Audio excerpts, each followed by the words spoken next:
China will be speaking to China probably over the next 24 hours. We don't want fentanyl coming into our country. That was just an opening salvo. If we can't make a deal with China, then the tariffs will be very, very substantial.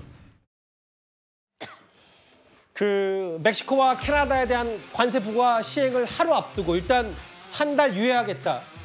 그러면서 트럼프 대통령은 다른 걸 얻어냈고요. 트럼프식 압박 외교, 관세 전쟁이 시작이 됐는데 문제는 여기입니다. 허전 변호사님, 중국이요. 추가 관세 10% 때리겠다. 오늘 트럼프 대통령이 이렇게 공언을 했어요. 그렇습니다. 그리고 멕시코와 캐나다와는 다르게 지금 시행에 들어갔다는 소식입니다.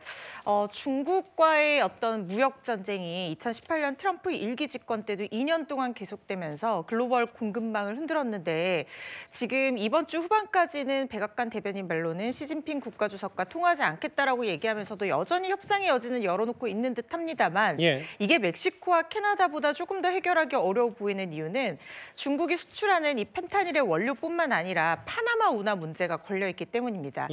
중국이 지금 파나마 운하에 대한 어떤 통제력을 굉장히 강화하고 있는 상황이거든요. 1대1로 정책이라고 해서 기간 산업을 건설하는데 막대한 자금을 지원을 해주고 이 부채가 늘어나면서 부채를 갚지 못하면 그 개발권을 회수해가는 형식으로 이 장악력을 넓혀가는 그런 정책을 지금 전 세계적으로 중국에서 취하고 있는 상황인데 문제는 파나마 운하는 미국으로서는 굉장히 중요한 교역의 통로이고 전 세계적으로도 마찬가지입니다. 그런데 파나마 운하를 건설한 것도 미국이고 통제권도 갖고 있었습니다만 99년에 지미 카터 전 대통령이 체결한 조약에 의해서 지금 영구적 중립성을 조건으로 해서 파나마 정부에게 통제권을 넘긴 상황이거든요.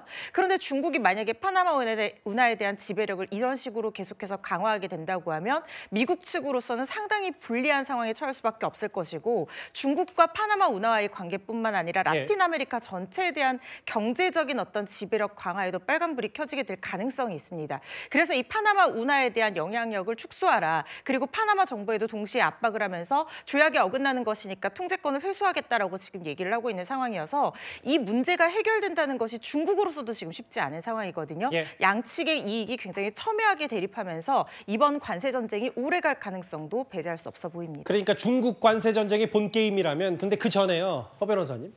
이웃 나라 멕시코, 캐나다에게 관세 부과하겠다고 압박하고 물론 결과적으로는 한 달 유예한다고 했습니다만 멕시코가 국경 지역에 군인 10,000명 파견하겠다.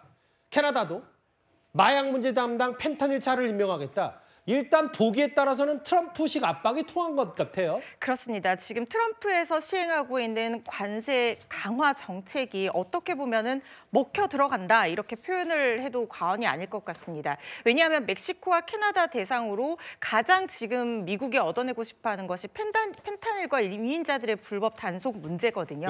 그런데 이 부분에 대해서 멕시코와 캐나다가 사실상 굴복하면서 원하는 걸 들어주면서 한 달 동안 관세 부과가 유예가 된 상황이지만 이게 언제든 재점화될 가능성도 있어 보이는 데다가 멕시코와 캐나다 같은 경우에는 미국과 굉장히 뗄래야 뗄 수 없는 경제 공동체로서의 협정도 있고 실질적인 협력 관계도 있기 때문에 이게 어느 정도 해결은 좀 중국과 비교해서는 좀 쉬웠던 상황이 아닌가 하는 생각이 듭니다. 이게 우리 경제 매치, 우리 환율도 또 오락내락하면서 요동을 쳤기 때문에 트럼프식 관세 전쟁에 대한 후폭풍 얘기까지 이웃나라 혹은 중국 얘기까지 하나하나 만나봤습니다.